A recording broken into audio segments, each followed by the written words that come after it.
Aku Ajeng Martia, seorang seniman dan ibu rumah tangga.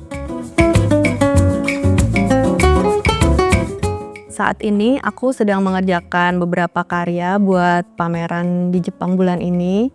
Terus lagi menyiapkan beberapa proyek juga buat tahun 2025.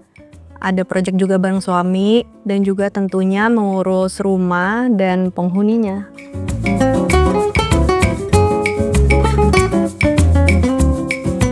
Kalau karya aku itu masuknya konseptual art.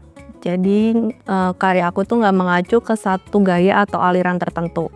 Untuk material yang aku pakai itu tergantung dari cerita apa yang mau aku sampaikan. Ada material yang halus kayak kain dan benang. Ada material yang industrial kayak resin, cermin, dan kayu. Karya-karya terbaru aku itu menggunakan satu objek yang aku duplikasi pakai resin, kemudian aku komposisikan jadi satu karya. Untuk temanya sendiri, aku mengeksplorasi ke tema-tema yang personal, kayak hubungan perempuan dan tubuhnya, ingatan, identitas personal, motherhood. Tapi aku pilih objek yang familiar dan dekat dengan keseharian kita. Jadi aku harap karya itu bisa relate dengan banyak orang. Untuk stay kreatif, aku biasanya keluar sebentar dari realitas. Bisa dengan baca buku fiksi, nonton film, atau sesimpel ngelamun aja. Untuk ide itu menurut aku bisa datang dari mana aja sih. Dari kejadian sehari-hari juga bisa jadi inspirasi. Yang penting kepekaan kita untuk bisa menangkap potensi-potensi visual.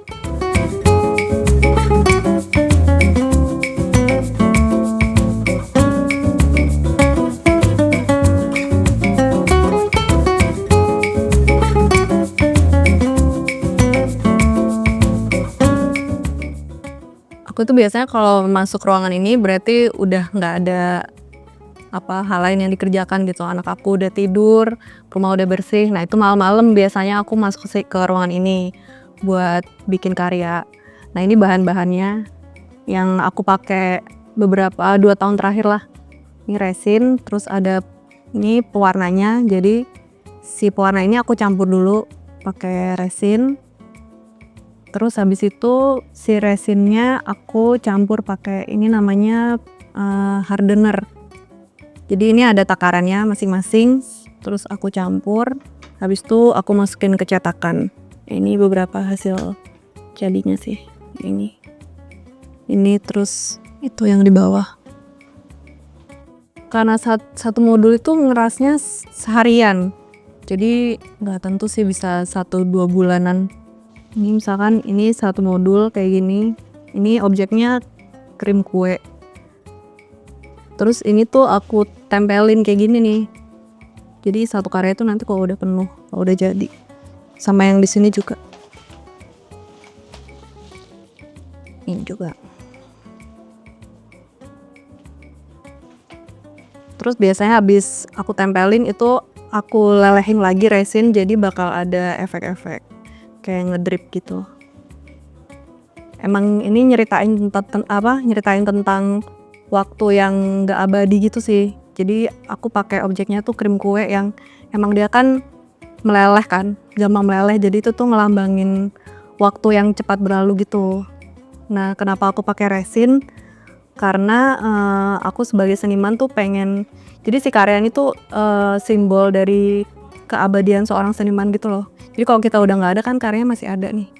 Makanya pakai resin yang emang sifatnya, resin tuh kegunaan awalnya tuh buat mengawetkan sesuatu kan. Makanya aku pakai resin buat karya yang ini. Jadi ibu udah hampir 4 tahun dan impactnya itu besar banget buat aku. Jadi ibu tuh kayak membuka peta baru dalam kehidupan kita.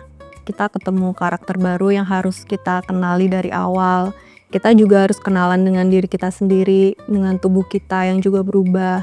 Kita harus belajar mencintai diri kita sendiri dari awal. Semuanya itu berubah dan harus dibiasakan lagi. Dalam berkarya itu juga harus punya strategi dalam pemilihan material dan juga ukuran karya.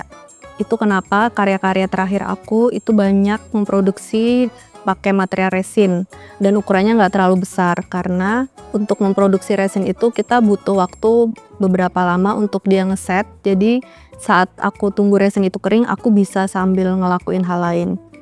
Untuk cerita dan narasi di karya aku juga pasti berubah karena cara pandang kita terhadap sekitar kita juga berubah.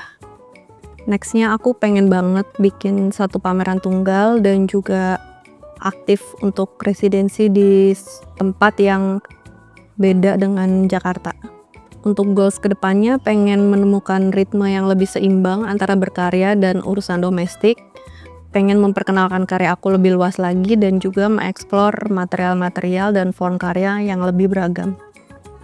Good vision itu penting banget karena untuk mengolah sebuah karya kita itu pakai bahasa visual kayak warna, tekstur, bentuk, komposisi, cahaya, dan lain-lain. Jadi untuk menghasilkan satu karya yang sesuai dengan harapan kita butuh banget mata yang sehat. Aku pilih frame Akira dari Japanese series karena memang minus aku tuh gede banget. Jadi aku butuh frame yang siluetnya itu tebel. Kenapa aku pilih warna ini? Juga karena aku belum pernah pakai frame putih. Jadi aku pengen coba sih. Dan pattern di frame ini menurut aku cantik banget. Dia tuh transparan tapi tetap strong.